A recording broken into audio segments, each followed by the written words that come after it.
साथियों, इस वीडियो में हम आपको बताएंगे बिहार में दूसरे चरण का चुनाव कल खत्म हो चुका है और ऑल इंडिया मजलिस इत्तेहादुल मुस्लिमीन पार्टी के जितने भी उम्मीदवार चुनावी मैदान में थे उन सभी उम्मीदवारों को बहुत ज्यादा वोट मिला है। साथियों, इस वीडियो में हम आपको वो भी बताएंगे कि कौन कौन से उम्मीदवार को और किस किस विधानसभा से कितने वोट मिले हैं, कितने वोट मिलने की उम्मीदें हैं और कहां कहां से ओवैसी के उम्मीदवार चुनाव जीत सकते हैं। इसके बारे में पूरी जानकारी हम आपको इस वीडियो के अंदर देंगे। लेकिन उससे पहले अगर आप नए दोस्त हैं हमारे इस चैनल में या फिर अभी तक सब्सक्राइब नहीं किया है हमारे चैनल को, तो सबसे पहले आप हमारे चैनल को सब्सक्राइब कर लें। आइए साथियों, अब हम आपको बताते हैं सबसे पहले किशनगंज विधानसभा के बारे में। किशनगंज विधानसभा में AIMIM पार्टी की तरफ से एडवोकेट शम्स आगाज को उम्मीदवार बनाया गया है और एडवोकेट शम्स आगाज का मुकाबला सीधे सीधे तौर पर वहां पर AIMIM पार्टी के ही पूर्व विधायक और वर्तमान में कांग्रेस के उम्मीदवार कमरुल हुदा साहब के साथ होने जा रहा है। हालांकि साथियों, वहां पर मुकाबला त्रिकोणीय बताया जा रहा है। चूंकि एडवोकेट शम्स आगाज साहब पूरी ताकत झोंक चुके हैं चुनाव को वहां से जीतने के लिए, वहीं पर बार बार दूसरे स्थान पर रह रही, मैं आपको बताऊं, जो बीजेपी के उम्मीदवार हैं वो स्वीटी सिंह है, जो बार बार चुनाव जीतते जीतते हार जाती है। यानी कि बहुत कम वोटों के अंतराल से, मार्जिन से वो चुनाव हारती है और इस बार वो भी बहुत ज्यादा मजबूत दिख रही है। चूंकि साथियों, अगर MIM पार्टी और कांग्रेस पार्टी, इन दोनों पार्टी में से अगर MIM पार्टी को लोगों ने एक तरफा वोट नहीं मारा, अगर कांग्रेस पार्टी को वहां पर लोग वोट कर दिया होगा, तो साथियों स्वीटी सिंह वहां पर मजबूत दिख रही है इस बार और कुछ भी वहां पर हो सकता है। हालांकि MIM पार्टी के बारे में अगर मैं आपको बताऊं तो MIM पार्टी के उम्मीदवार जो एडवोकेट शम्स आगाज साहब हैं वहां से वो चुनाव जीत सकते हैं, ऐसी उम्मीद लगाई जा रही है। चूंकि साथियों, ये वो कमरुल हुदा है जो कांग्रेस पार्टी की तरफ से उम्मीदवार हैं। 2019 में जब उपचुनाव हुआ था, बाई इलेक्शन हुआ था किशनगंज विधानसभा में, उस वक्त साथियों MIM पार्टी को वहां पर जबरदस्त जीत का सामना वहां पर करना पड़ा था। MIM पार्टी को जीत हुई थी, यानी कमरुल हुदा साहब चुनाव जीते थे। उसके बाद साथियों कमरुल हुदा साहब MIM पार्टी में नहीं रहे, वो RJD में गए, फिर वहां से कांग्रेस में गए और इस बार तो वो कांग्रेस पार्टी की टिकट लेकर चुनावी मैदान में हैं। साथियों, खुलासा कलाम अगर हम आपको बताएं तो MIM पार्टी यहां से चुनाव जीत सकती है, क्योंकि यहां पर त्रिकोणीय मुकाबला दिख रहा है।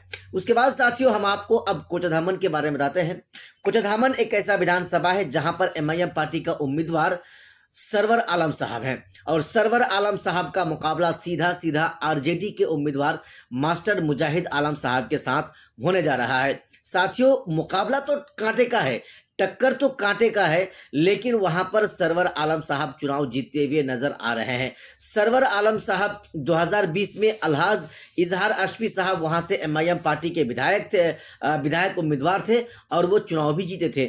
2025 में सरवर आलम साहब को वहां से उम्मीदवार बनाया गया है और संभवतः ऐसा उम्मीदें लगाई जा रही है कि वहां से MIM पार्टी 80,000 से भी ज्यादा वोट लाकर वहां से सरवर आलम साहब ओवैसी का उम्मीदवार यानी ओवैसी का विधायक बन सकते हैं, ऐसी उम्मीद लगाई जा रही है। उसके बाद साथियों, हम आपको बताते हैं बहादुरगंज विधानसभा के बारे में। बहादुरगंज एक ऐसा विधानसभा है जहां से ओवैसी साहब 2020 में अनजार नईमी साहब को टिकट दिए थे और अनजार नईमी साहब चुनाव 80,000 86,000 वोट लाकर वो चुनाव जीते थे। लेकिन इस बार 2025 में कांग्रेस पार्टी के 3 बार के पूर्व विधायक और 1 बार के निर्दलीय विधायक तौसीफ आलम साहब को MIM पार्टी ने वहां से उम्मीदवार बनाया और वहां MIM पार्टी काफी बड़े मार्जिन के साथ तकरीबन 95,000 से भी ज्यादा वोट लाकर 15 से 20,000 वोटों के अंतराल से, मार्जिन से तौसीफ आलम साहब वहां से चुनाव जीत सकते हैं, ऐसी उम्मीदें लगाई भी जा रही है और ये हकीकत भी है। साथियों, वहां से कांग्रेस पार्टी का मुकाबला होगा, यानी कि कांग्रेस पार्टी के साथ ही सीधा मुकाबला MIM का होने जा रहा है और वहां से कांग्रेस पार्टी की तरफ से मुसव्विर आलम साहब को उम्मीदवार बनाया गया है, जिसको हमेशा तौसीफ आलम साहब चुनाव हराते रहे कांग्रेस पार्टी के उम्मीदवार बनकर। ऐसे में इस बार क्या वहां पर MIM पार्टी की तरफ से चुनाव में जीत हासिल होगी? ऐसे तो उम्मीदें ये लगाई जा रही है कि वहां पर MIM पार्टी की जीत निश्चिंत है, जरूर जीत रही है एमआईएम पार्टी। साथियों, उसके बाद हम आपको अमोर विधानसभा के बारे में बताते हैं। 2020 में एमआईएम पार्टी के उम्मीदवार थे अख्तर इमान साहब, जो एमआईएम पार्टी के बिहार के प्रदेश अध्यक्ष भी हैं।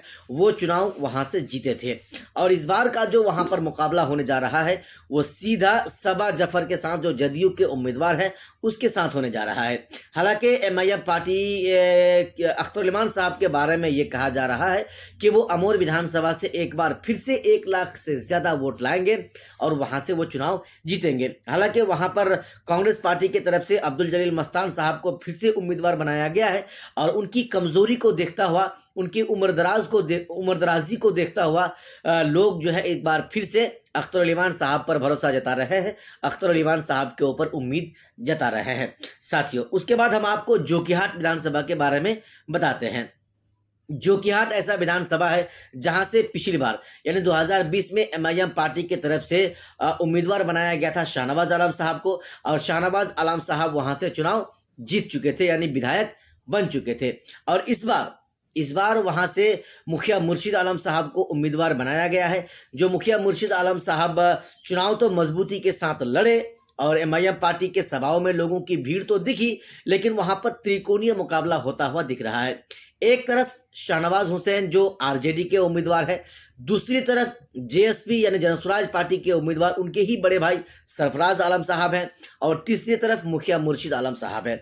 हालांकि मुखिया मुर्शिद आलम साहब का मुकाबला काफी कांटे का टक्कर वहां पर देखा जा रहा है, और मुखिया मुर्शिद आलम साहब चुनाव जीत भी सकते हैं, हार भी सकते हैं, क्योंकि वहां पर पिछले 25-30 सालों से जो मरहूम तस्लीमुद्दीन साहब का जो परिवार है उनका वहां पर कब्जा रहा है। तो ऐसे में शाहनवाज आलम साहब भी वहां से चुनाव जीत सकता है, और उसके बाद से सरफराज आलम साहब भी वहां पर चुनाव जीत सकता है। साथियों, उसके बाद हम आपको बताते हैं बैसी विधानसभा के बारे में। बैसी विधानसभा में 2020 में एमआईएम पार्टी ने सैयद रुकनुद्दीन साहब को उम्मीदवार बनाया था और वहां से वो चुनाव जीते थे। लेकिन 2025 में सैयद रुकनुद्दीन साहब को आरजेडी पार्टी वालों ने टिकट नहीं दिया, हाजी सुभान साहब को टिकट दिया, और वहां से गुलाम सरवर को एमआईएम पार्टी वालों ने टिकट देकर चुनावी मैदान में उतार दिया। गुलाम सरवर साहब के बारे में भी यही कहा जा रहा है कि वो चुनाव जीत सकते हैं, हालांकि कांटे का टक्कर वहां पर आपको देखने को मिल सकता है। दोस्तों, ये कुछ सीटें थी जिनके बारे में मैं आपको बताया, जहां पर क्लोज फाइट होने वाला है, काफी करीबी कांटे का टक्कर होने वाला है, और वहां से एमआईएम पार्टी की जीत हासिल हो सकती है, ऐसा अनुमान लग रहा है और जताया भी जा रहा है। बाकी साथियों, आपने हमारी इस पूरी रिपोर्ट को देखा, आपको क्या लग रहा है? जिन जिन विधानसभाओं के बारे में मैं आपको बताया कि यहां से एमआईएम पार्टी चुनाव जीत सकती है, क्या आपको भी यही लग रहा है या फिर इससे कुछ अलग आपको लग रहा है? तो आप अपनी जो राय है आपकी, वो हमें हमारे इस वीडियो के नीचे कमेंट बॉक्स में जरूर हमें बताएं। फिलहाल साथियों, महज 24 से 30 घंटे का समय बचा है, यानी कल के बाद परसों रिजल्ट आना शुरू हो जाएगा। अब तक यानी कि परसों चुनाव की गिनती होनी है, और एमआईएम पार्टी के विधायक उम्मीदवारों की क्या हालत होगी, कौन कौन से उम्मीदवार कहां से जीत रहे हैं, कौन कौन से उम्मीदवार कहां से हार रहे हैं। दोस्तों, ये सारी चीजें हम आपको एक एक करके बताएंगे परसों सुबह 8 बजे के बाद से लगातार। अब साथियों, एमआईएम पार्टी इसके अलावा भी कई और सीटों से चुनाव लड़ रही है, लेकिन बाकी सीटों पर एमआईएम पार्टी की जीत नहीं होने वाली है। ये तमाम सीटें थी जिनके बारे में मैं आपको बताया। यहां पर भी काफी क्लोज फाइट होने वाला है और एमआईएम पार्टी यहां से बाजी मार सकती है।